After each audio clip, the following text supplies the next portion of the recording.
Classic. It's not like Can you confirm it is online? what's full time for the design. were they originally the natural spring? That's what, yeah. It's got a caramel. I don't.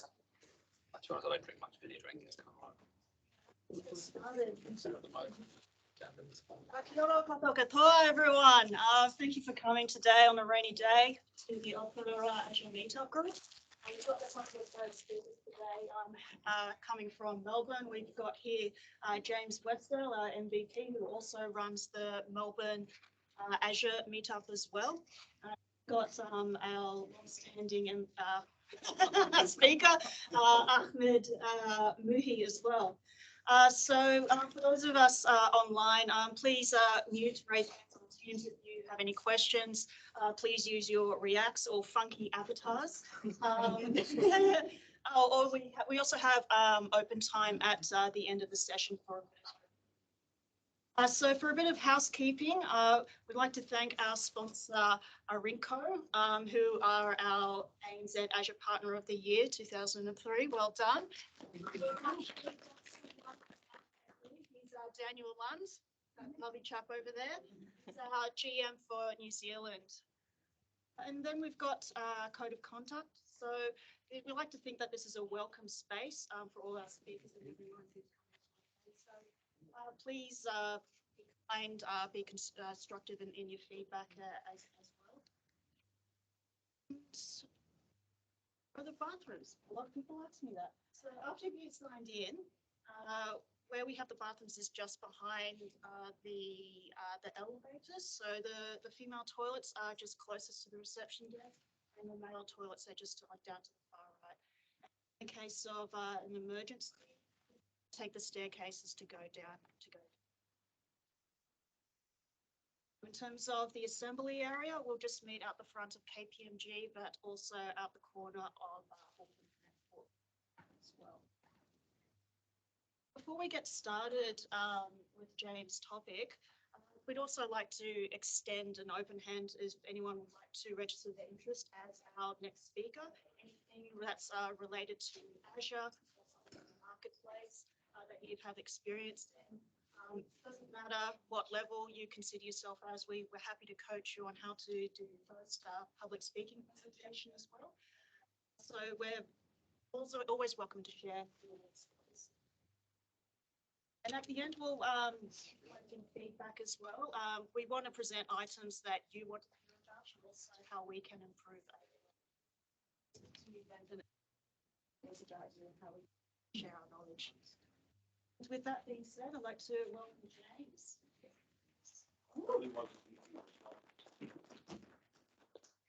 I'm just checking recording's going.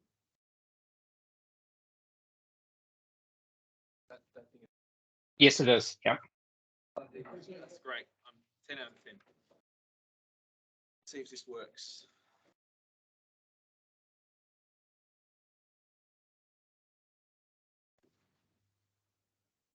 Cool. All right. Thanks all for coming on today. It's great to see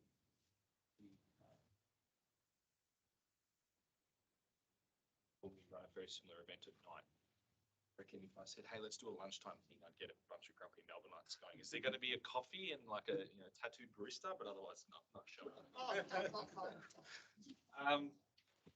So today's session, I'm going to focus on deployment guidance for OpenAI.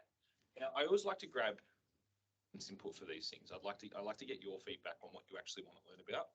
So what I plan to do was talk through but I just want to get a show of hands how comfortable everyone is with the topic and the scenarios and the use cases you have today, because I know there was a session, I think it was last month, where we talked about OpenAI here as well, correct? Questions, no concerns there? We move forward? Can I just get a quick show of hands from the team today has done some work? Don't tell anyone using their ChatGPT solution today. Cool. All right. So you're probably all relatively familiar with this topic. Can you tell everyone? Hello, everyone. So probably already relatively familiar with this topic. So what I want to do today is we'll just cover off some things you need to understand when you're deploying OpenAI solutions on Azure. Some of it will be high level, some of it will be a little bit more specific. And then what we'll also do is just cover off some prompt engineering basics. So hopefully at the end of this session, when you go back and you can do so in a better way and get a better outcome out of it. In terms of prompt engineering, we'll keep it at kind of a level 100, level 200 production, just so you have that understanding. So, key deployment guidance for OpenAI on Azure. First one is, for me, the most important thing ever. It's really important if you're going to adopt an AI solution or any AI solution. Microsoft will talk about the philosophy part of today. You need to understand the devices and the tools, because some solutions you build them today and in 6 months so you can buy some code. Have a framework in place to assess an AI capability. Deploying an OpenAI solution, be able to sit down and say, well, what's the value I'm going to get out of it? What's the value I'm going to get from it long term with regards to its usage? If I'm going to deploy it, it's going to take me 2 months to deploy it. It's $1 a month. I'm going to have it for 6 months, and then it's going to be replaced by some SaaS. And it's really important to understand in these scenarios, these solutions can be available off the shelf. Building trusted models is critical. This is really important for financial services, and we talk about AI in all of our deployments these days. So being able to explain what goes into a model versus what comes out, and you can do certain things in your prompts to kind of help with that process. But really understanding exactly what's going on inside of your AI deployments. Microsoft's been doing this for a while. They established their Center for Responsible AI in 2016. So it's forefront of everything they do. There's a couple of solutions that are really available for you for that. So we've got content safety within the Azure OpenAI Studio. In this example, definitely not allowed to say I don't like Arinco, right? Not on. But you can filter that and allow that to make sure you're getting the best and responses out of your AI solutions. There is a Azure ML prompt flow capability currently in preview, which will help you with your prompt engineering long term. So if you want to iterate on a specific prompt and really test the outcomes that you're getting with that solution, you can use that to kind of work through that inside of the Azure ML Studio. Most important thing to understand with some of these GPT models is they just want to answer you. They have one imperative. You give them a prompt, you give them a question, you give them to complete, and all they want to do is give you an outcome. That's smart prompts. As humans, we often ask really dumb questions, and that's a habit of how we are because we have the ability to infer and understand. Say to someone today, hey, what did you think of the weather today? And you're going to look out the window and go, reach. Let's ask an AI model that, going to go and have the ability to talk about the weather, or it's going to make it up. It's going to be like the weather's, it's raining, chickens and dogs outside, right? It's going to do that, and it's going to hallucinate and work through there. So using these solutions, we want to provide the best prompt at all times. And it might just be more verbose question, or it might be a little bit more structured. What I'm going to do is I'm going to quickly take you through some of the key prompt engineering concepts, and then we'll jump into Azure OpenAI Studio after this and just kind of show some examples. So this is your basic prompt engineering. There's a lot of text on a slide here, so I don't expect you all to read it, but in effect, you have kind of two really useful concepts which are valuable in your day-to-day today. The first is simple and complex instructions. You can give a dumb question to AI solution or a dumb request and say, hey, write me a slogan. And if I give it one slogan, one response, and for me in my day-to-day creative process or my day-to-day usage of the solution, it might not be immediately useful. So I'm going to go back. So give me another one, give me another one, give me another one, until I'm eventually happy. A smarter way to do this is to be a bit more prescriptive with your GPT style solutions. Write me 5 of these, please. So you just don't have to repeat that process. but also be prescriptive with what I want you to reference. So in this example, I've said, write me 5 slogans and summarize who Arinco is and talk about artificial intelligence and cloud modernization. Very specific to the AI, and I also give it some guidance to say synonyms of those themes are also acceptable within the slogans. Now, simple and complex instructions are really useful when you want to use, when you want to have a prompt in a creative license scenario. You use prompts often to draw a box around your AI solution. Say, here's the rules, here's the constraints, here's how you must operate. The simple prompts work really well where you just go, you know what, the rules, I don't care. We have the concept of primary content, or what's also referred to as grounding context. So, because these models are pre-trained, they have a wealth of knowledge behind them. They look like they're quite intelligent. But often if it doesn't have that content, it'll make it up, or potentially it's using older, out-of-date content. It's a great example of this. Oh, sorry, darling. Are we good now? Cool. There's a great example of this with the early iterations of ChatGPT, where it was trained on data up until late 2018, early 2019. You'd ask it, who's the president of the United States? And it would go, Donald Trump's the president, right? It didn't have that primary content built into its knowledge base, so we needed to provide that. We needed to retrain the model.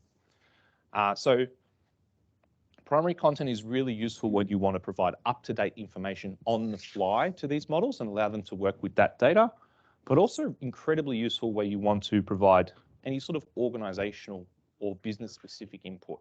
If you've got some secret sauce that your organization has, you want to provide that to an AI model, primary content works really, really well there. We've also got the concept of zero-shot and few-shot learning. So the easy way to think about this is that zero-shot, once the AI gets one go, and afterwards it's got zero more chances.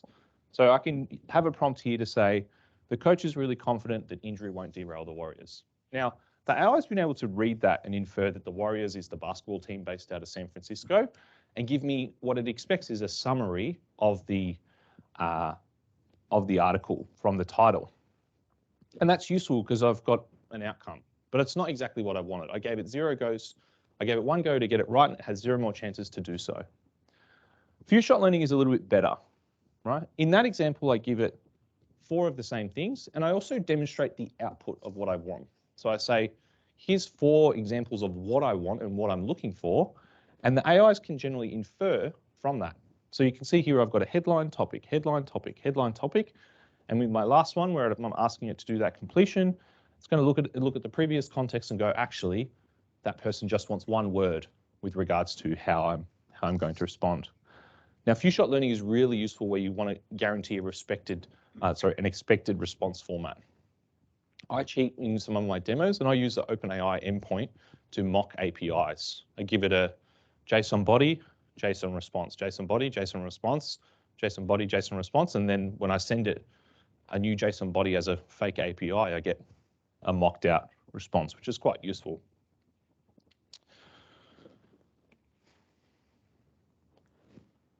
It's a lot on this page. When we build AI solutions, we start to combine a lot of these topics. We start to build what we might refer to as an advanced prompt. And we're really combining all these approaches to get the most out of an AI solution. Again, as humans, we traditionally ask really average questions. So you can see here on this example, I've got a user prompt in blue. That's what the human was asking. And outside of that, I wrapped a whole bunch of extra content as a developer. So inside of my development flow, I've added in that extra content. Now, how that works is we use understood tokens to define what we call a system or a meta prompt, which is effectively the rules of the AI. It's the box it must operate within. We also provide some grounding context. And then we also use those tokens to say, hey, here's where you're going to respond as the AI. So you can see it kind of follow a conversational flow. I am start, that's the system rules. I am end, that's the box that's drawn in. I am start, the user. I am end, That's the user's question. So the start of the conversation, and we say, I am start, you're now Archie bot, which is the your turn to respond activity.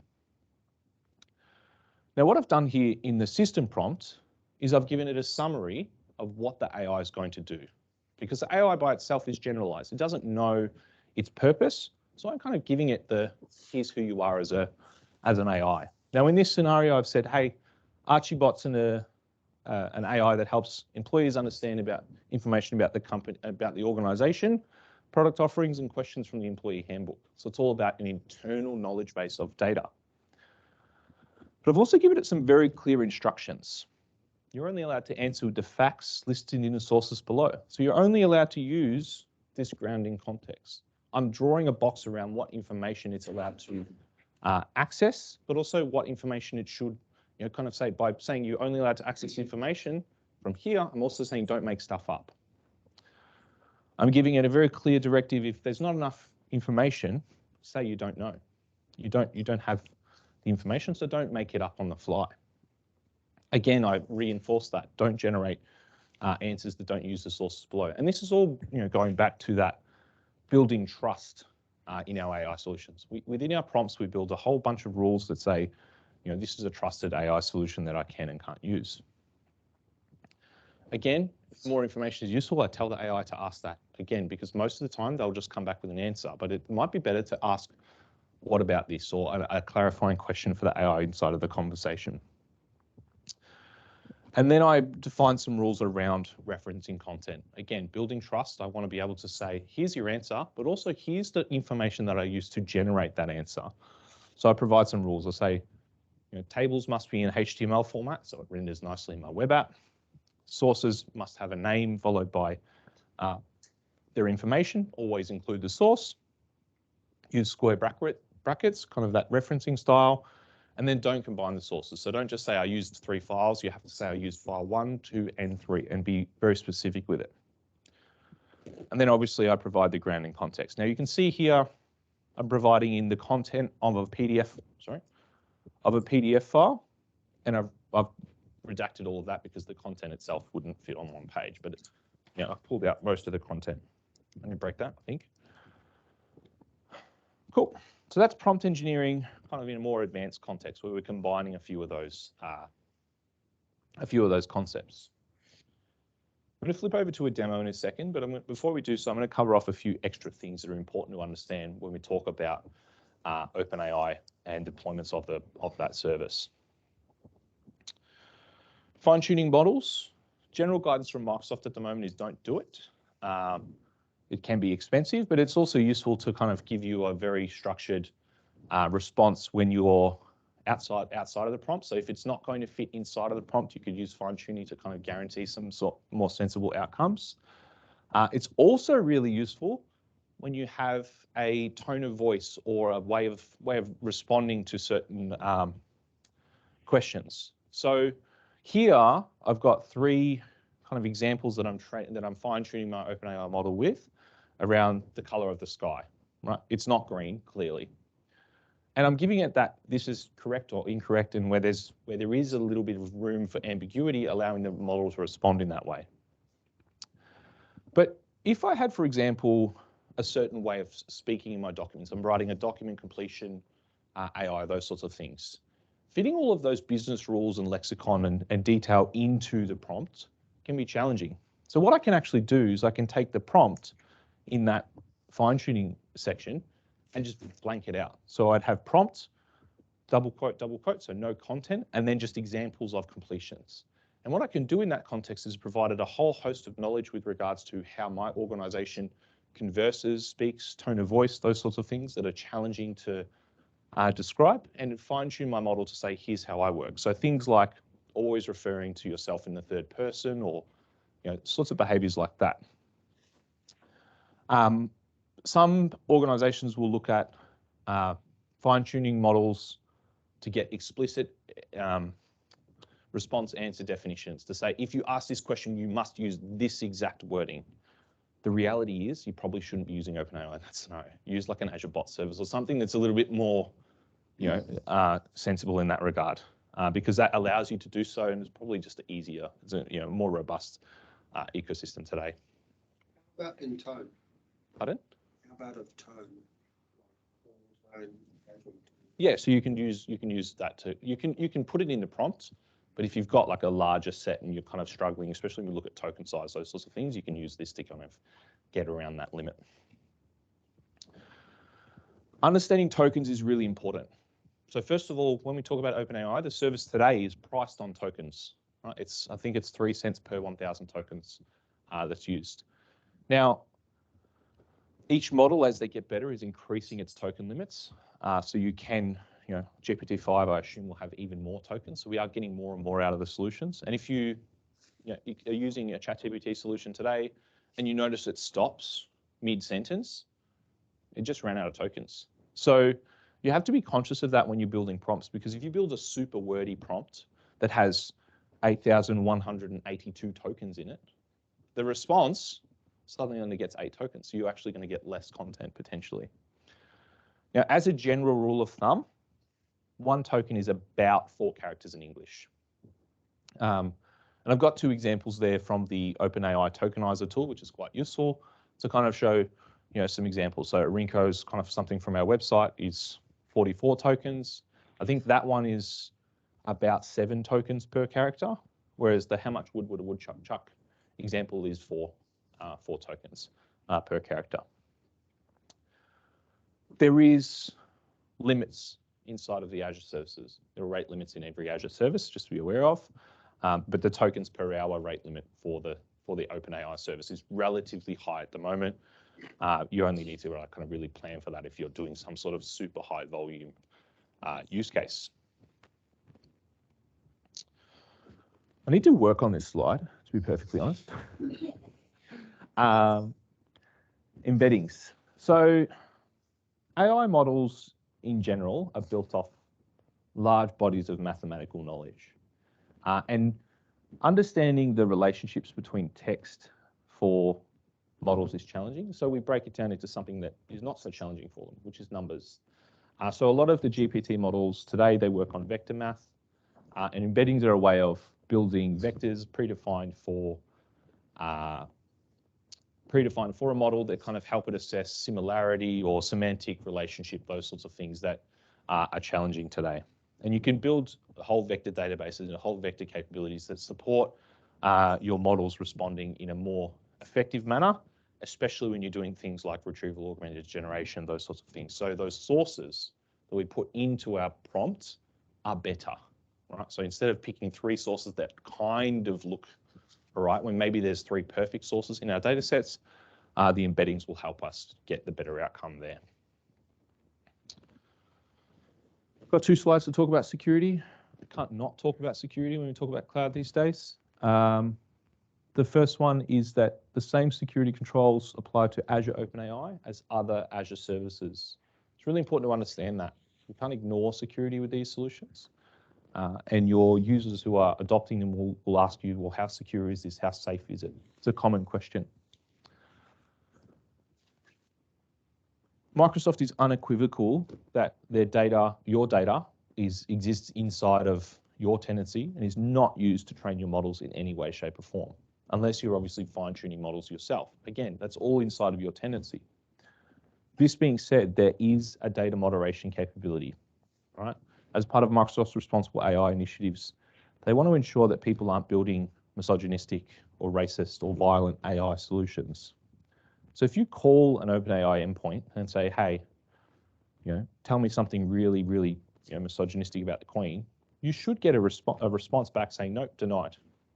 And how that works is when you do get that response dropped back to you, generally those prompts go into a queue, and there is a human moderator on the other side of that queue to kind of look at and say, well, definitely not on. And then obviously Microsoft has their own internal process to understand, well, is this a pattern for this organization? Is it a once-off thing? Is it, and just really be responsible around the usage there. And I'm sure that Microsoft has internal process to say, actually, we're not allowing you to use this service today. Very similar to other services today. If you deploy virtual machines on Azure and you use it as a staging jump box for your world domination hacking campaign, you'll very quickly get that virtual machine shut down. And then finally, when we talk about prompts, it's also important to build in escapes. So as humans, we like to be a bit cheeky. We like to kind of go, hey, there's a bunch of rules, how can I break them?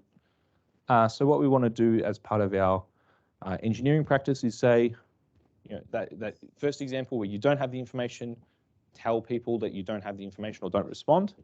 And it can be really useful to say, if you don't have the information, or if someone's talking about these topics, right? I build a bot that wants to talk about Microsoft things, and I build an escape to say, hey, let's ask, when someone asks a question about AWS, tell them they're using the wrong cloud, those sorts of things. It's important to build those escapes into your prompts to kind of define the journey there. If anyone's ever worked in like a call center, like flow planning capacity, it's something very similar to that, where you have all these outs to go, oh, okay, when this happens, there's the out, and those sorts of things to avoid kind of nasty loops and security holes. Then finally, there's the good old, what's the difference between the two slide? So the short answer is that your Azure OpenAI service is much more customizable and much more secure.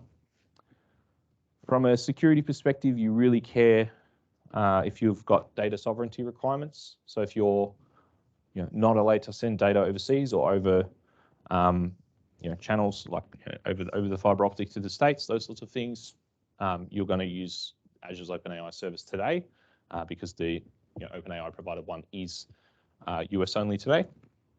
If you want to guarantee things like local storage isolation or Azure AD integration, you're going to again use the Microsoft services. I was testing my demo this morning and I ran into that Azure AD integration because my environment had PIM turned on, and all of a sudden I couldn't call all the APIs that I needed to actually kind of tinker around with the solution. In terms of ethical AI, privacy standards, mostly very similar. The key thing is there's a content moderator opt-out inside of the Microsoft ecosystem because they do have that closer customer relationship in that regard. Let's switch to a demo, but I'm also going to quickly pause for a second and just ask if there's any questions on anything I've covered so far. Yep.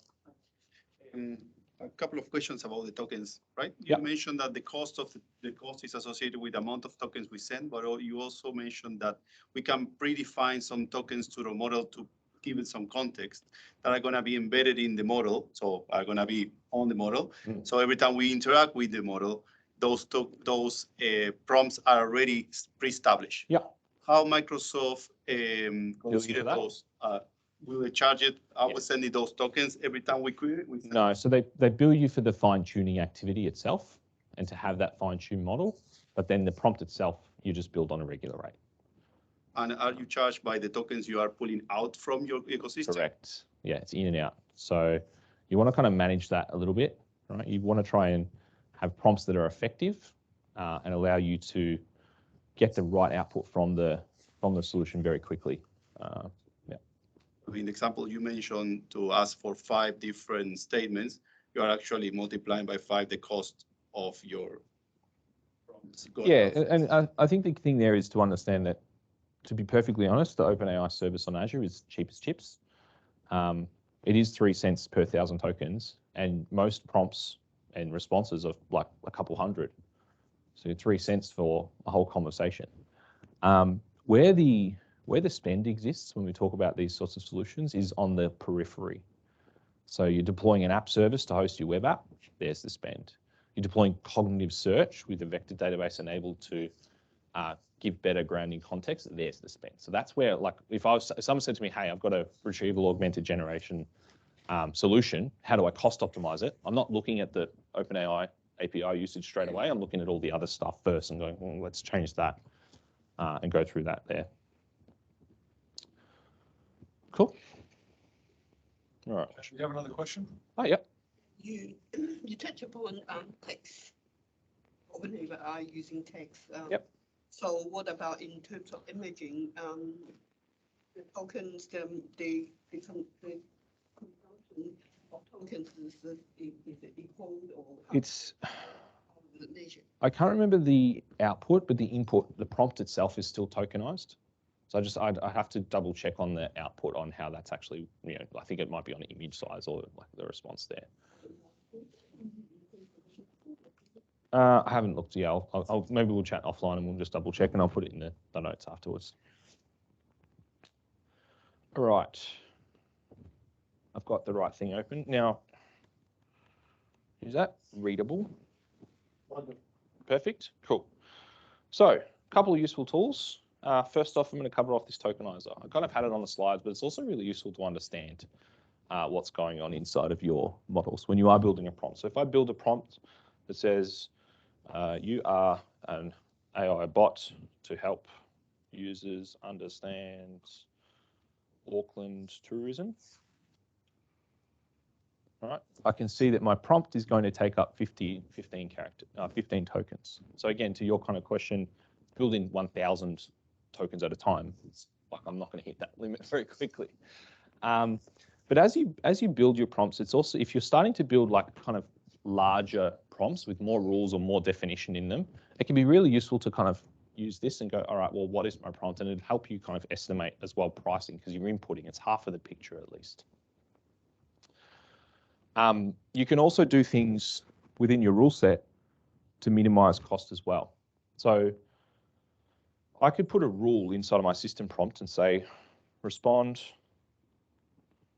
with no more than 300 words. All right. I can kind of say, hey, I want your responses to be concise, so I can minimize prompts as well. Right. Again, I'm not putting much into the AI solution here, but I am trying to do things that kind of minimize the output and input, so I do have a little bit of cost control. When I talk about that average four characters, on English, there's a whole bunch of like idiosyncrasies on that. So, for example, dates. If I did this here, I did 01/01/1990. I get 5 tokens, and you can see how it's breaking it up down the bottom. But if I go 1st January 1990, I get 4 tokens. There's a whole bunch of idiosyncrasy around certain things like that. Microsoft's got a really great example in their documentation where they use dates specifically, and they use like dash separated versus comma separated versus slash, and they're all completely wildly different in terms of token usage. Question. Yep.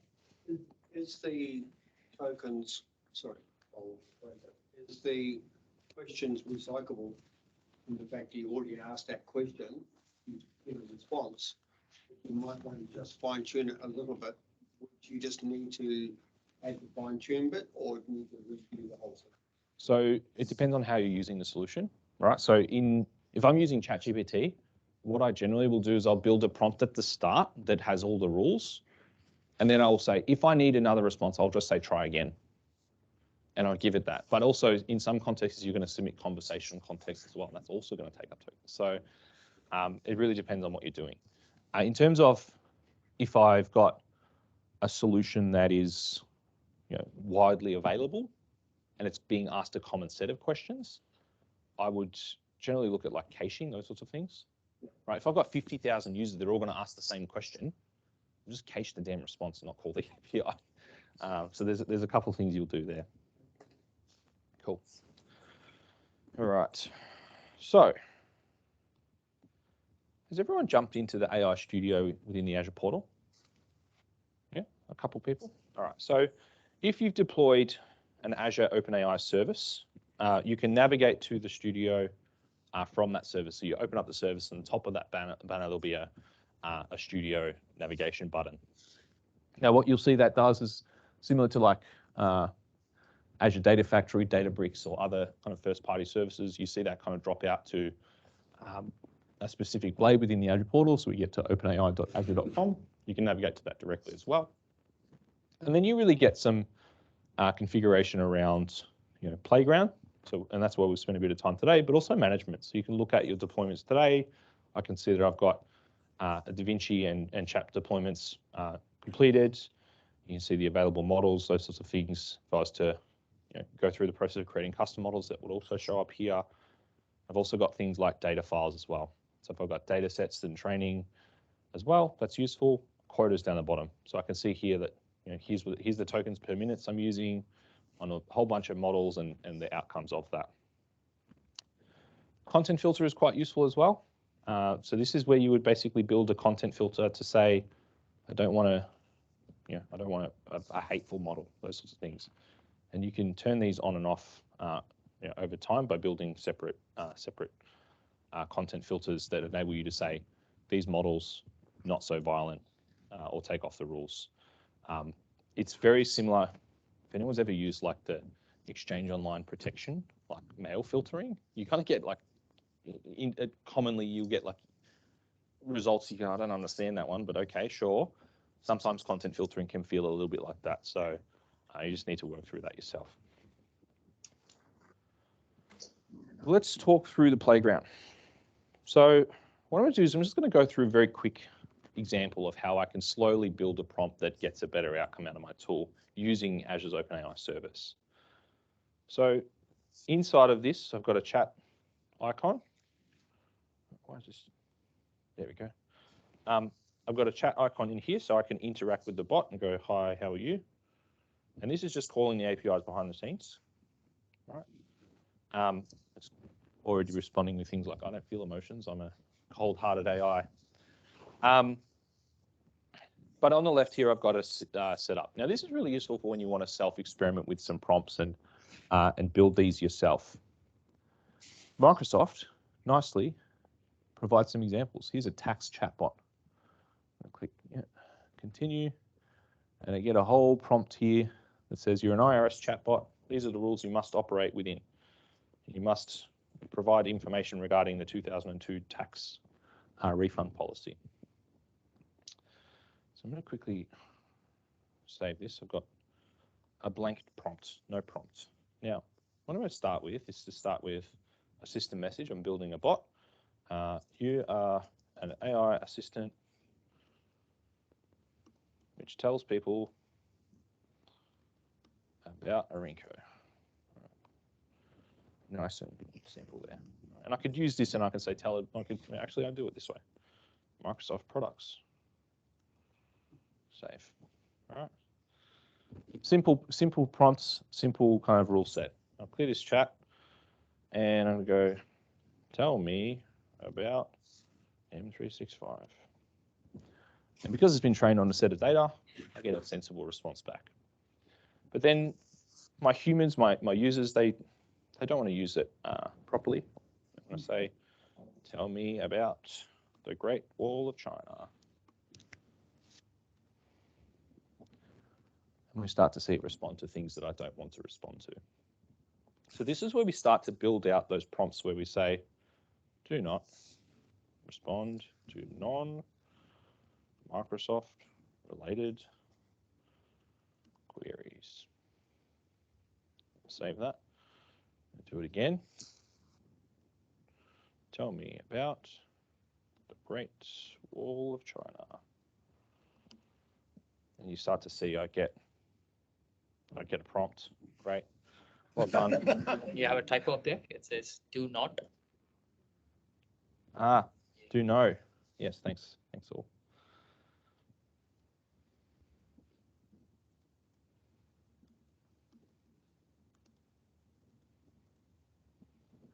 All right.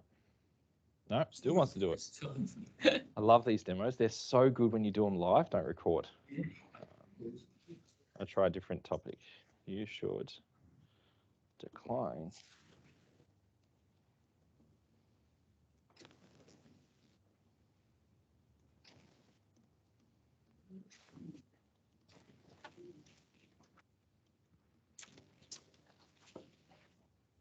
Save changes, and I'll clear the chat.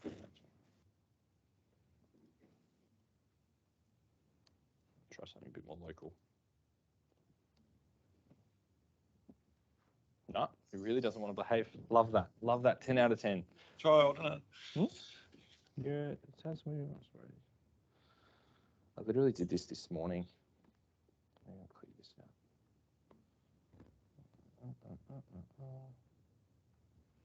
Respond to messages, no. As you can see, it's not fun.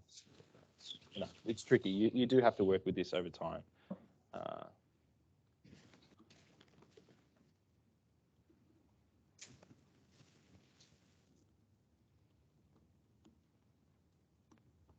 I'm just adding different rules, just making them up on the fly. Clear the chat, save that one. Tell me about Auckland. There we go. All right, so sometimes it's about how you word your rules. It's about being better at the English language. Again, as humans, we kind of generally provide pretty average questions and answers. But here I'm just basically saying you shouldn't respond to these messages. It didn't really like that prompt for some reason. Then I said you should only answer queries that refer to Microsoft products. A little bit better. So sometimes it's about being precise as well, right? If it doesn't respond to messages, queries, it's asking. Its role as a bot is to answer questions. So now I'm saying only answer questions. It's like Alexa. Very much so. So that's quite useful. And I can do this and I can say, I can add other rules. All sentences must end with an emoji. I love it. This is a millennial bot. Tell me about 365. There we go. Now I'm getting rockets, all sorts of stuff. All right. Awesome. Tell me as a 3-year-old. I love these ones because they're so creative. Tell users.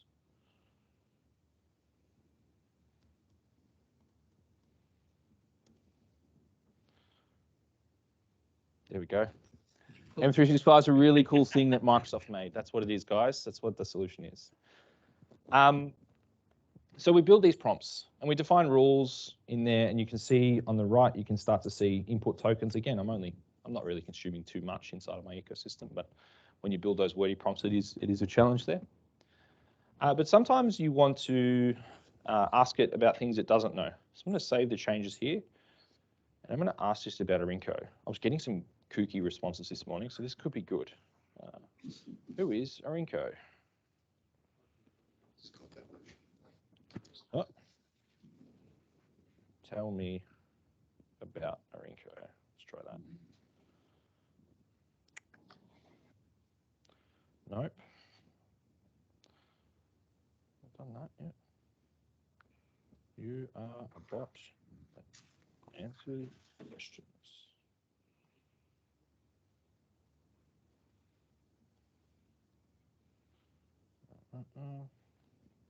Come on, give me my electrical engineering one. Okay, being a bit fiddly.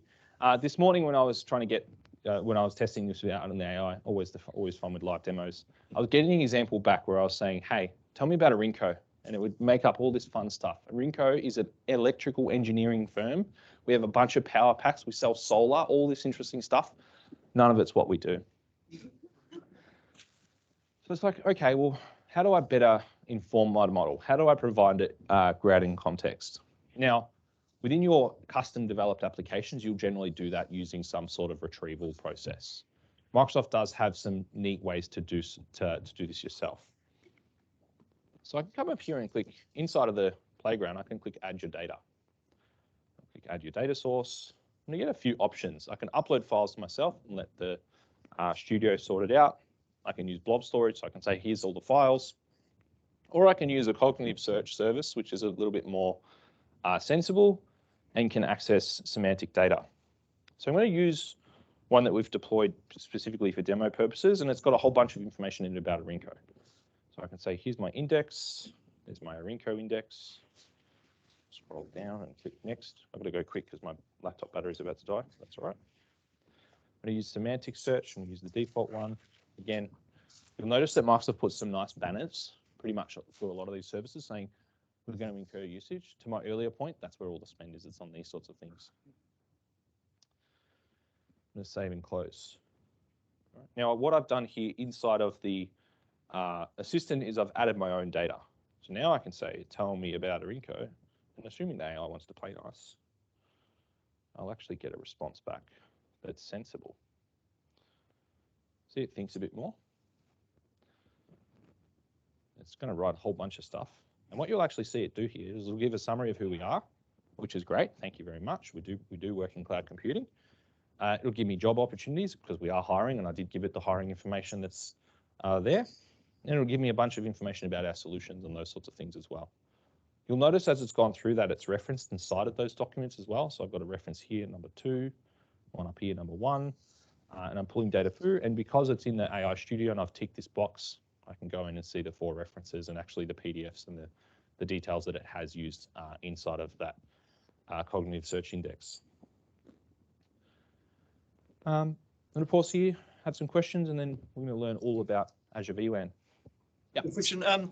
So like SharePoint Online, can you use that as a content source for Chat GPT or like this? SharePoint Online? Yes. So it's in preview right now, but you can index M365 services using cognitive search today. Yeah. So you could build an index that is connected to SharePoint Online. Because I work for a law firm, if you've got You've got ACLs and all sorts of fun stuff like that. One of those or not? Is it? It's in preview, Okay. right? So I think that the responsible answer is while something's in preview, it depends. Yeah. And this is getting into the more your responsible solution design concepts where you sit down and say, Test it basically. let's test it, or let's be really firm with it. So potentially inside of your application experiences, you have an index for your partners, your senior leadership team. Yeah. So they have access to everything because they're in charge of the company, but also you have an index for your call center because they only need to see how to handle customer complaints, those sorts of things. Yeah. So you build that out, and then inside of your application ecosystem, you say, I want to use this index for that set of users, and the authorization is there, and this index for the other set as well. That sounds good. Yeah. I think it is Bing Enterprise that might be a solution there as well. I think, is that right? Pardon? Bing Enterprise. Yeah, Bing Enterprise will do that as well, and that's a little bit more kind of structured. You don't have as much control because it's just a off-the-shelf solution to allow you to access your data. Yep. And again, it's really on what you're building, right? We worked with a customer last week, and they were doing document summarization using like Power Automate flows and those sorts of things. And they were like, well, we could do it at scale across all of our SharePoint lists, but they opted for a more human in the loop approach where they had a user say, I want to summarize this document and only put that set of content in. Okay, no, that sounds good. Thank you. Question? Yeah, you mentioned the Azure Blob storage can be used as a source. Yep. What kind of files can it eat? So cognitive search is pretty good in that regard. Word documents, PDFs, texts. So I actually had a sample here. So this is the Microsoft sample for Azure Search with retrieval augmented generation. There's a whole bunch of content in here. There's a really useful script that I just kind of steal whenever I want something to work. So there's a script in here, prepdocs.python. I think there's a PowerShell one as well, if that's your flavor of choice, which does the indexing and uploading to cognitive search. But there's a large amount of data that it can access, PDFs, text, etc. You can also connect it to like SQL data sources. So it's not just, I only need PDFs. I use PDFs because they're easy and I can transmit them around and be pretty confident that anyone can open them. But again, it's what have you got today and how do you do that? And then if you really needed to, you go into the kind of the adjacent ecosystem and look at things like maybe form recognizer and extracting content and putting it in the format you need. There's a whole host of capability there just to, by leveraging the most of the whole ecosystem. Yeah. Any PDFs, because some of them can be scan text and not really. Yeah, so semantic search will look at images if you needed to. Yeah, but again, like my handwriting, I don't think any AI could read it. I really don't. It's like a weird cross between like Mandarin and Arabic. It's horrible. Cool. Yep. A couple of questions. I use the same web app for test web application. Yeah, it's great. It's very good. Something I've noticed with the whole blob storage is that it hasn't done any search for Correct. an EU file. Correct. Regarding the SharePoint one, is there, or when we say it depends on a private preview, is this something that could be? It's public preview. You have to opt in. Oh, right. Okay. And SharePoint, Azure Search. is it going to be a updating one, or do we have to take down the web application and build it back again every time? No, so in that demo, you use the AZ developer CLI, bring it up, Yeah. and then it runs the script every time. What you would do in a more production use case, just going to go into our Azure portal. Have a look at my AI search.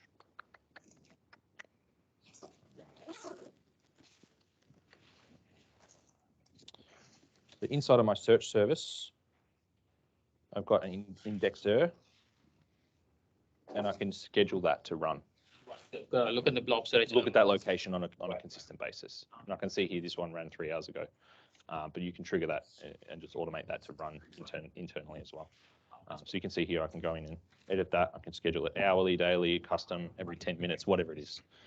So yeah, for a demo context, that script works really well because it just obliterates the storage and goes from there. But in a production context, you're probably going to build a whole host of other little time-based or trigger-based automations that you're using as well. Just another question around the caching that you mentioned earlier. If there's a company and you find that people are going to be asking the same questions over and over again. Yep. In terms of caching, is it going to be on the web application side or is it going to be on the OpenAI? So you're generally going to cache before you hit the OpenAI service. It's going to be on the website. correct. And again, sometimes it might just be simple, faster, and more responsive. If you know you're going to get the same question, you want to guarantee a response, just put the damn thing in the web app. Just keep it simple. We keep it simple so that you get a good experience there. Yeah. Splendid. All right, let's talk about vWAN. I'm really interested in this. I think vWAN's exciting. Everyone else is like,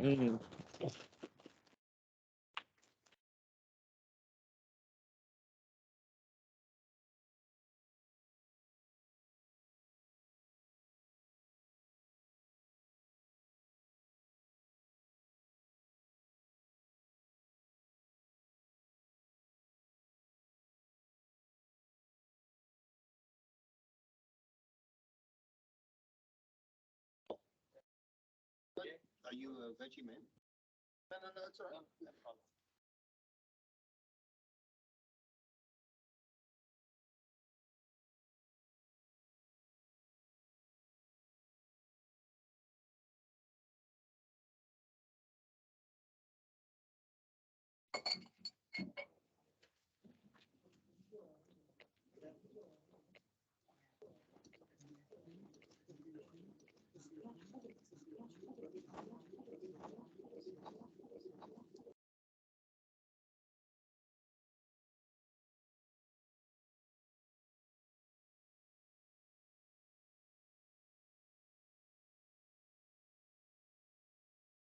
Oh, okay.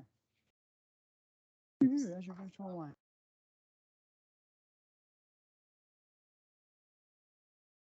Yeah. Yes.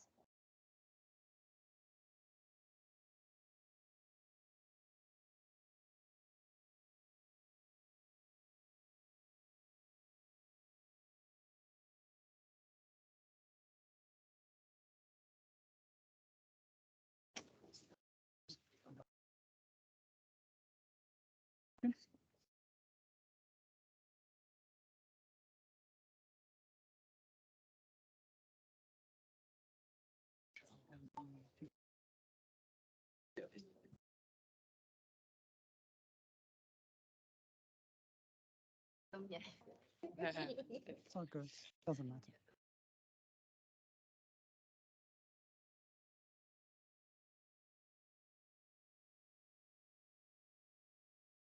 Wait. I can't see my.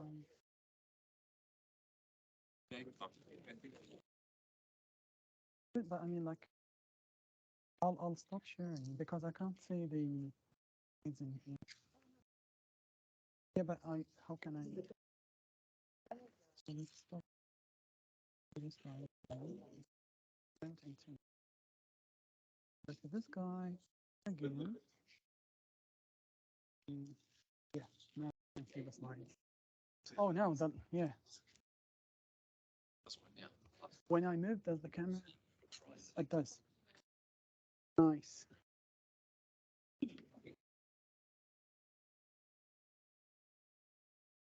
Hey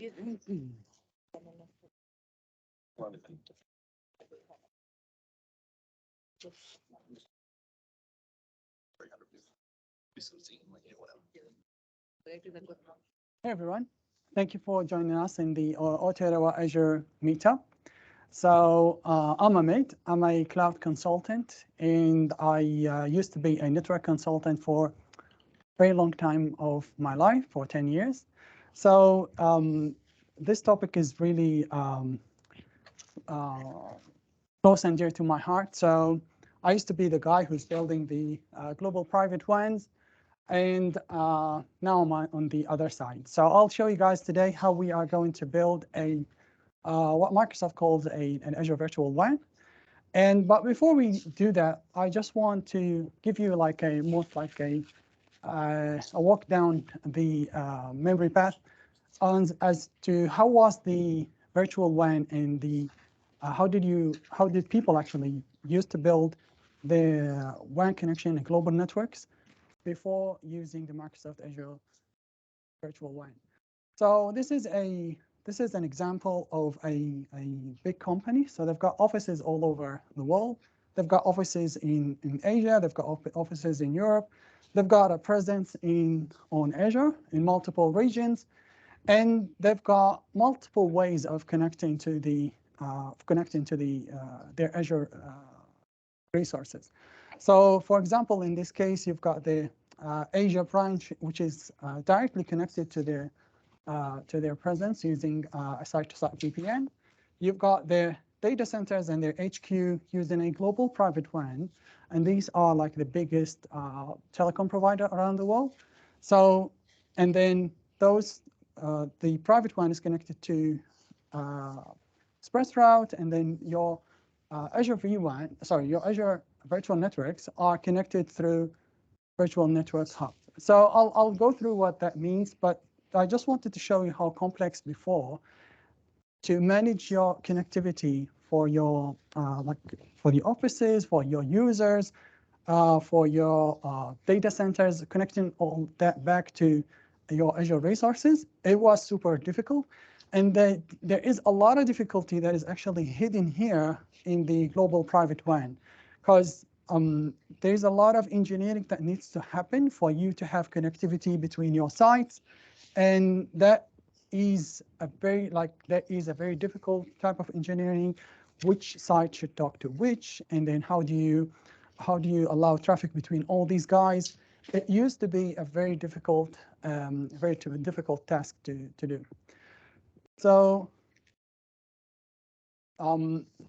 like now entering to the Azure VWAN. So the idea about Azure VWAN is that it's one solution that Microsoft is providing you to connect all type of connections back to your Azure resources. So you've got things like an express route to your HQ, or like a big one of the main branches.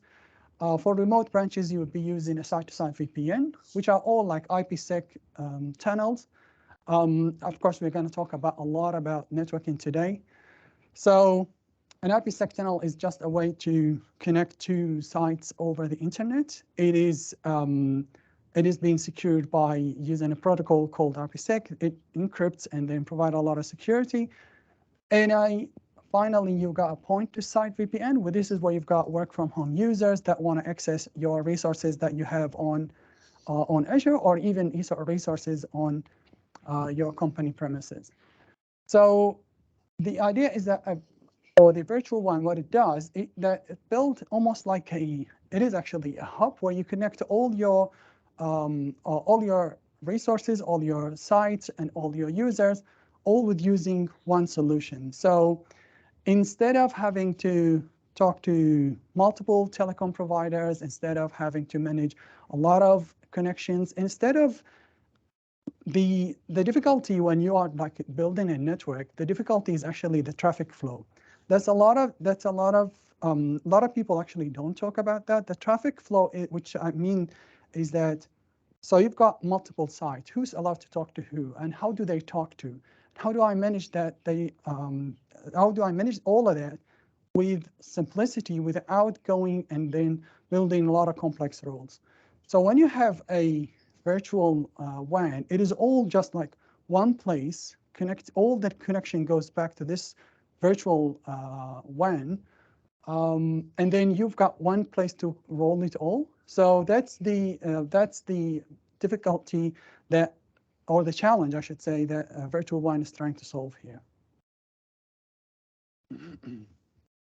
So to dig deeper into the details here, what we've got here is that, so we've got two regions that you've got a presence in, and then one of them is One of them is in East US, and the other is in Singapore.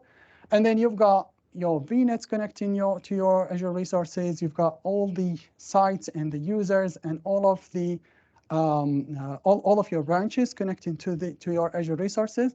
What happens is that you will have what is called a hub. The hub is just a router that you connect all your VNets and branches in a region to, and then you've got another hub in the other region. So you build two hubs, and then you connect those two hubs with what is called a virtual WAN.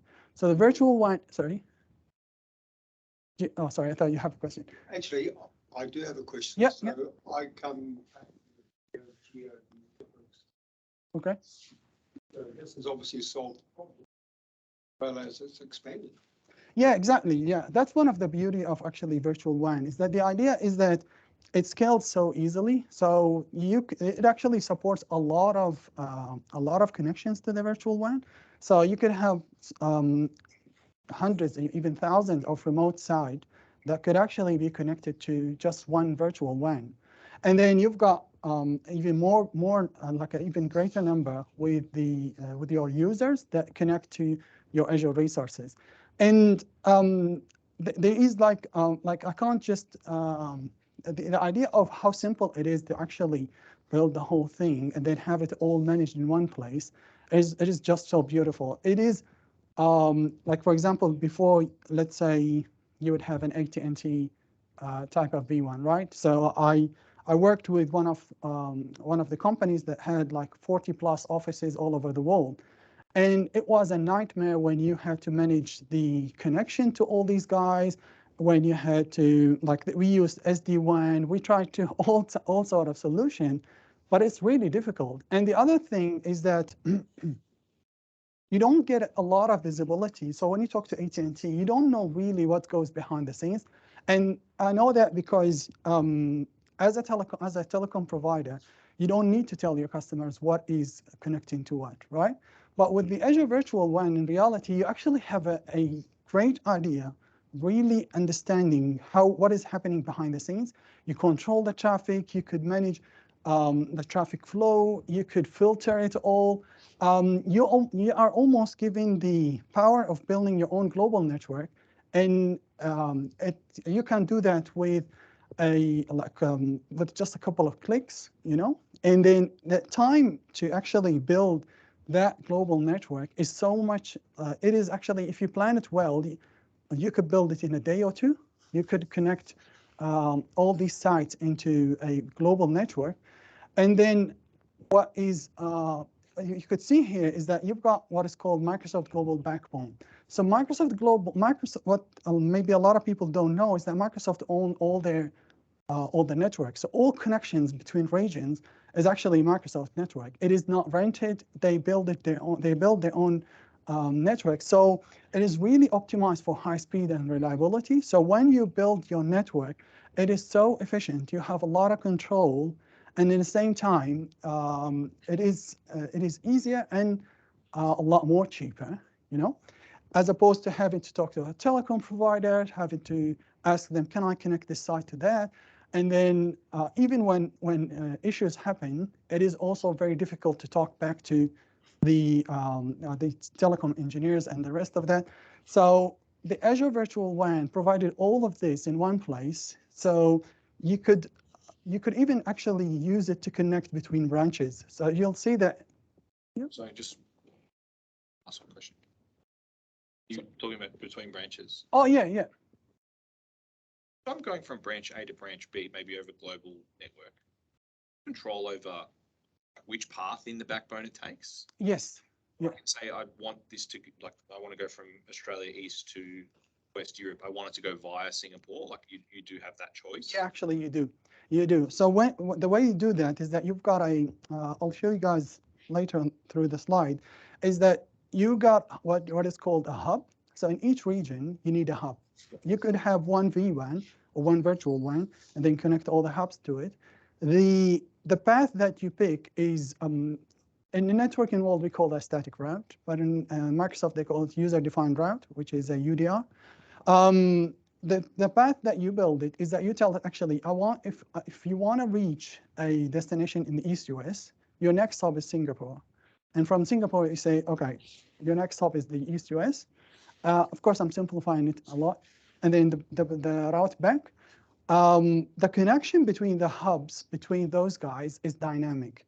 So although you might, like, there is a beauty in static routes or UDR, where like you tell it, this is your next hop, this is what to do, but it's really difficult, and you could shoot yourself in the foot if you, for example, if you say, I want to reach destination B, and the next hop is, sorry, I want to reach C, next hop is B, you go to B, and it's like, oh yeah, I know how to reach C, it's actually back to A. And that's where you create a loop. Static routes is very easy where you create a loop, as opposed to use dynamic routing. The connection between those guys is dynamic. How the traffic flows through it, you decide it. You could tell it where to go to. It's using like BGP. Yeah, exactly. It's using BGP. Yeah, behind the scenes, it's using BGP. BGP is a border gateway protocol. It's a protocol that is used in the networking world. It is the protocol that is running the internet. The idea is that each telecom provider, each company have got a what is called an autonomous number. It's a lot of technology, a lot of tech jargon that I'm telling you here. But the idea is that each company has got almost like an address. So you say, okay, we've got the information to reach a specific destination. So if you want to reach this is our number. And then everybody on the internet announcing destinations, and those numbers tell you how to reach from point A to B. So BGP is the protocol that is being used between those hubs to connect them dynamically. You don't need to worry about that. But the traffic between branches, the traffic between your Azure resources into to your offices, to the users, this is where you define it. This is where you tell it where to go to and what to use. Right.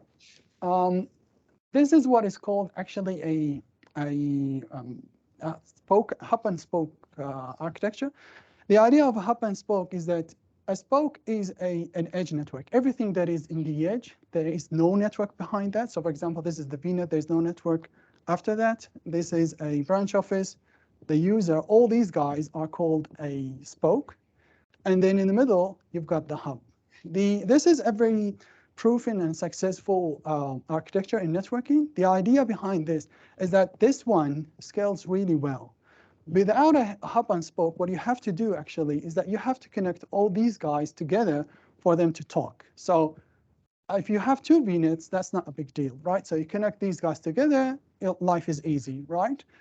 But once you've got, like, let's say you have 4, now you have to connect this, right? So you have to connect this guy to all these 3, and then again you have to connect this guy to all these 3, and it actually is I think it's an exponential number. So like the more sites you add, you have to create more, like what do we call in networking a full mesh. You have to connect this site to every single site. So if you've got 100 or like a simple number like 40 or 50, you literally have to have a 50 connection to every single site. With the hub and spoke, you don't have to do that. You just have one connection. The spoke just talks to the hub. The hub takes care of routing. So every connection goes through the hub. If a VNet talks to a VNet, that goes through the hub. If a branch goes to another branch, again goes to the hub. So that's the beauty of the hub and spoke. It makes it so much easier to scale your network. And at the same time, there is another side benefit to it, is that since all traffic goes through the hub, excuse me, it's a great place to actually apply security. It's a great place to enforce all the rules that you say, you know what, I don't want this. For example, if those VNets talk to each other, it's all right. But if those VNets want to go to a branch, then those needs to talk to a firewall.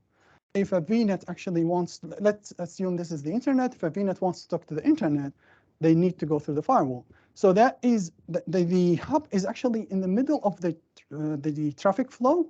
So you don't have to force the traffic to say, go to the firewall, check if you are allowed, and then send it out.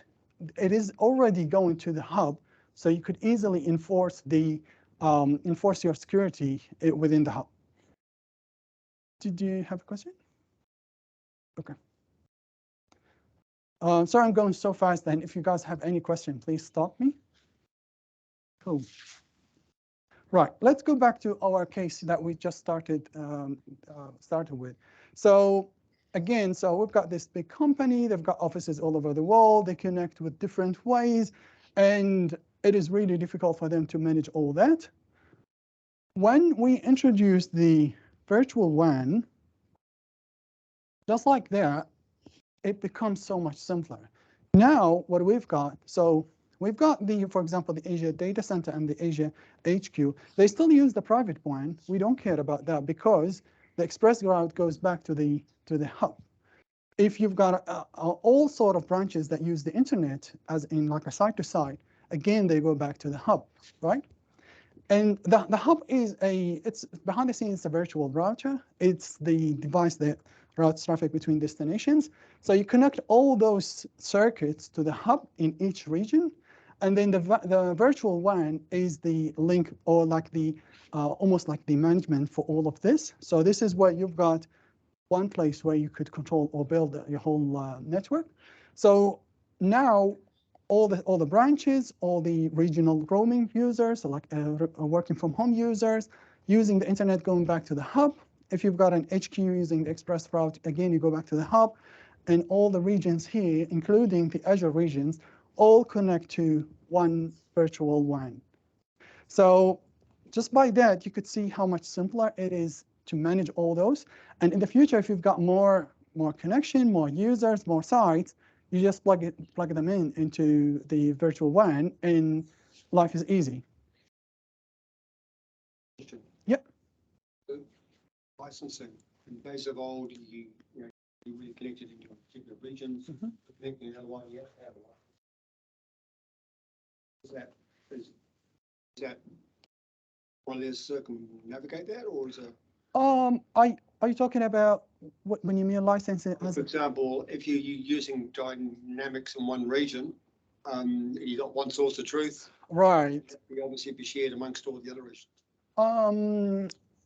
From the documentation that I read, is that the documentation talks about using the hub as a place where you have all the common services. So you could you could have all the common services like a file server, data center, data domain controller, all those, a database or whatever, all common services, you could put it all in the hub. This way it makes it so much easier to access it from, I figured that was the case, but I was wondering. Yeah, that will make it so much easier. And I think you don't need to duplicate resources. You don't need to have it, unless you need them for some reason to have them in WANs. In hubs. So you put them in the hub in each region. If you want to have 3 places in the whole wide world where you got to have extra. Okay. Sweet. Cool. So we talked about the firewall, and one of the questions that James asked is that the traffic flow. So the traffic flow, what we call in networking and in systems as well, this is what is called as east to west. So traffic that is going to, for example, between branches, between users and the HQ, it goes through the firewall. And then, of course, you could enforce the policies there. Traffic between VNets, if they are crossing regions. So this could be firewalled or could be not. It depends on like how strict it is. For example, if there is like a business critical application that is sitting in this VNet, so you want to actually, even though they're in the same region, you want all traffic going into it to be filtered and then enforce the policies. If not, then they could just talk to each other without going through the firewall. It's a recommendation and a good best practice to filter traffic between regions, because although you've got a lot of tools to mitigate security risk, it is not really good to have the gates open if something became compromised in one region, that the whole network, the whole global network becomes compromised. So it is a good, When we're talking like on-prem versus cloud networking, does, like you said, it supports Azure Firewall, but like Palos or Cisco ASAs on premise. A way to deploy those inside of the vWAN? Yes, actually, that's a very good question. So Microsoft, of course, they've got their own Azure firewall, but in saying that, it is not, there are a lot more functionality that exists in third-party firewall providers. So Microsoft have got what is called almost like a native support for example, Fortinet, Palo Alto, and for SD-WAN, I believe they do support Cisco solutions. The idea is that, for example, if you deploy a firewall that is not a native to Azure, you would have to deploy it on a virtual machine. When you deploy it on a virtual machine, it becomes really difficult because you have to really force the traffic with a lot of static routes saying, go to the firewall, next hop is the firewall. But if you've got it, if it's natively supported within Microsoft, you just deploy it as a service from the marketplace, and it is embedded in the path. So Microsoft take care of it. It is managed by Microsoft, and the all traffic goes through it without having you to say, you know what, go through the firewall with every next hop. You could just say if you want to connect, if you want to talk to a to a branch or to an office, go to the hub, and then the hub having the firewall in the traffic path, it just enforces the policies. So is that what you're asking? Yeah. Cool. Yeah. So it depends on the policies that you've got here. So it depends on what are you trying to implement or enforce. It is just trying to show you, this diagram is just trying to show you that the firewall could be used to filter traffic between regions, or then, which is in the next slide, this is what we call a north-south traffic. So, for example, in the same region, you've got traffic between the branch to the VNet, or cross-region, and again, traffic in the same region going to from an office, which is the express route icon here, goes to the Azure VNet. The third use of a Azure firewall, of course, this is showing the traffic going. This is showing the traffic going to the internet. There is another diagram that actually shows the traffic coming in, but it's the same idea. The idea is that, of course, when you want to send traffic to the internet, you need it to go through the firewall. And again, the firewall being in the traffic path, it is easier to actually do that. Right. So for our demo today, this is what I had, what I built. So we've got 2 VMs in 2 regions. One, we've got a spoke VNet. We've got a hub in each region, the Azure Virtual WAN, and then of course we've got our routing table on this, connected to each of these hubs. I'll see if I could actually share my Azure portal. Just a second.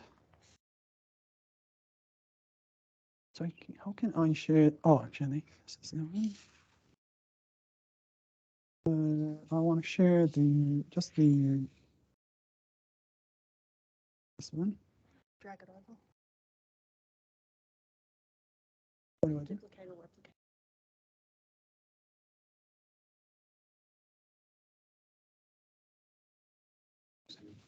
Okay. Yep. Yeah, that's the one. Sweet. Cool. Yeah, so I cheated a bit here today because creating a hub actually takes 45 minutes. So because it actually deploys what is called a virtual network gateway, which is a router that Microsoft maintains for you, and it takes 45 minutes for each hub to be created. But I'll take you through the examples. So we've got the VMs in 2 regions, 2 of them in Australia, 2 of them in the Southeast Asia, and then we've got the resource group where we've got all our resources deployed in. So what I created is that I created 2 VNets, and then I created 2 VNets in each region. I created a hub, connected those VNets to the hub, and then created a VM in each region, and then use the virtual WAN to to check if I was able to have connectivity between those VNets or those VMs using the virtual WAN as a connection. So this is our virtual WAN. To create a virtual WAN, actually, you just go here and then and just create a new one. And then for that, you just need to specify the resource group. You could put it in whatever resource group. Where do you want to put the virtual WAN? By the way, the virtual WAN could sit in any region. So I put it in the, I believe in the Australia East, and then it could connect to hub in any other region. You don't have to have the virtual WAN deployed in multiple regions. It's just one. And then, of course, you just give it a name and then what type of, so let's say IMXD1, and then you review, create, just go validates your configuration, make sure that it is all right. And then once it is done that, it comes back and say it's ready to be created. So validation passed, I could create it here. That's how I created the this virtual WAN. And then once you are inside the virtual WAN, that's where you start to create your hubs. So in here, I've got a hub in Australia East, and I've got a hub in Singapore. If I click on this one, you see there is a site-to-site VPN between those hubs connected. And this is the routing table that tells it what to do with the traffic. Sorry, just a second.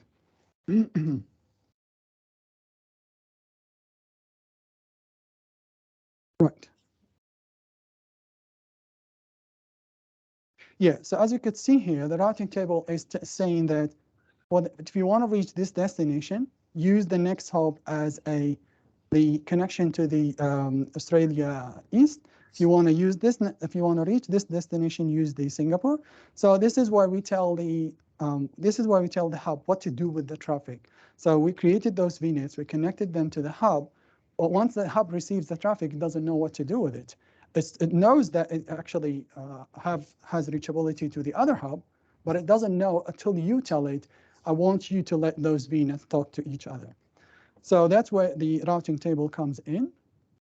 And in the hub, in the WAN, sorry, that you need to connect to the virtual networks that you want them to talk through the WAN to the virtual WAN. That's where you go to the virtual network connections. It just takes a while. Yeah. And in here, as you can see, in the Australia East, we connected one VNet. And in the Singapore or the Southeast Asia, we connected another VNet.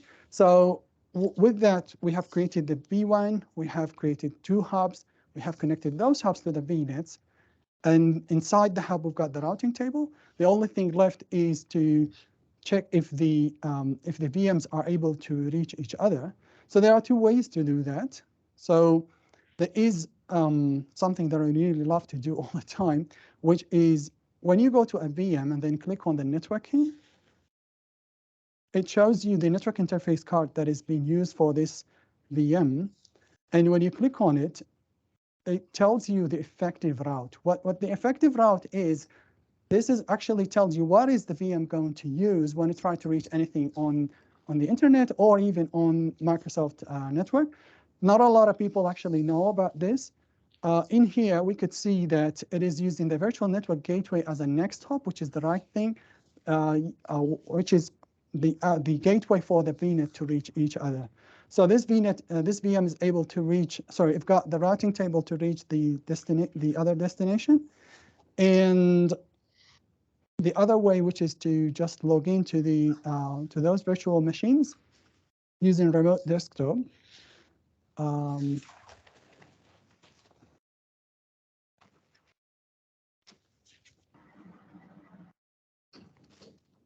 I'm just logging into one of the machines.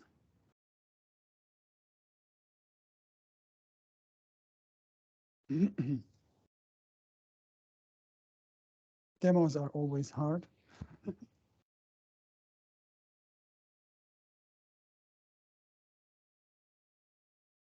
Right,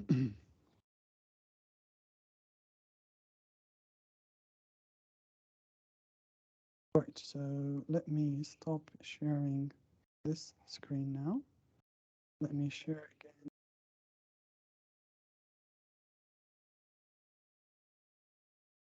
Sweet, cool. So this command tells us what is the IP address of this machine. So this is the IP address of the machine. If you want to connect, if you want to make sure that it is able to reach the internet, so let's ping google.com, works. Ping is a command we use to verify connectivity. We'd actually just send a packet and then wait for the reply. If it received the reply, it knows that this destination is reachable. The other machine, I believe, the IP address was 10.3. So ping 10.3.0.5. Yeah. So with that, we were able to connect two virtual machines within 2 VNets, those in each one in a different region, without having to establish WAN connection, and it's using actually Microsoft backbone in the behind the scenes. So yeah, that's the whole thing. Thank you, guys. Okay. So do you guys have any question? Or? Yeah, please go. Expensive or? It is, yeah, it's a good question. It is so much cheaper. Of course, you could do all the calculation, but it's so much cheaper than having to do it through a traditional telecom provider. And I say that, and I used to be a telecom engineer, and I still work for a telecom provider. But it is, like even telecom provider now is talking to Microsoft and building with Microsoft what is called ExpressRoute. So there's a lot of saving, there is a lot of work that is happening behind the scenes. So yes, to answer your question, it is cheaper. Yep. A tipping point. You know, looking at ExpressRoute with HubSpot just using VNets versus a VPN gateway versus. Mm-hmm. Is there like, once you're at this size, you go down the VLAN path, or just generic guidance, just start with that? It's a good question. So the idea is that, yes, I think once it becomes, so let's say that you've got an office in Australia, you've got an office in New Zealand, and then you want to connect those guys. It doesn't make sense really to have a virtual WAN. So you could have your offices in Auckland connecting through ExpressRoute, the office in Australia connect through ExpressRoute, and then that's it. But once you start to say, let's say you've got 5 or maybe even more offices, and then each office is connecting with a different way, or like each branch is using a VPN, or the other branch is using a ExpressRoute, that's when it becomes really difficult to maintain. That's when you have, let's say, instead of having one engineer manage all that for you, you have 10 or 15 because they need to chase the telecom provider. They need to make sure the connectivity. That's why it becomes very difficult. And then actually, you know what, so I've been in places where we were considering virtual WAN, but although it provides so much control, it is so much beautiful than traditional solutions, but it doesn't make sense because for a scale of 2 offices and 2 places, you might as well just build a hub and spoke yourself, like have a VNet as the hub, spokes, and then connect them with ExpressRoutes. Yeah. Thank you, guys. Thank you. Cheers.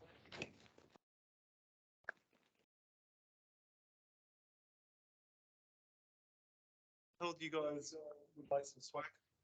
So got some books and some caps. And the caps you can wear forward, backwards, sideways. Take the sticker off. You know, you keep the sticker on these days. Even that thing, apparently. All right, so we'd like a cap. One cap over here. Yeah, anyone else? They're pretty good, actually. I even look good in it. Anyone else? One at the back. Clearly, you've got it. I'm not going to throw the book. I'd like a book. Yeah, I like to play book. Get a book another time. Really do. We'd like We want a book. first come, first serve. We got one over here. There we go. Thank you. Just messing. Okay, There we go. cool. I can have as many books as I like. You asked me about something. It's $2 per 100 images. Yeah, 100%. So it's still very experimental for a lot of companies. Thanks so much, everyone, for joining. Quite a long session for our meetup today. It's quite a long one. I really have an opportunity to get some feedback on how we can do it. Interested in how our next week.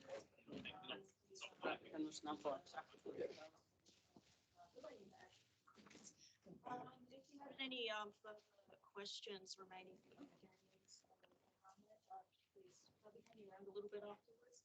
Otherwise, just pop it up onto the Azure.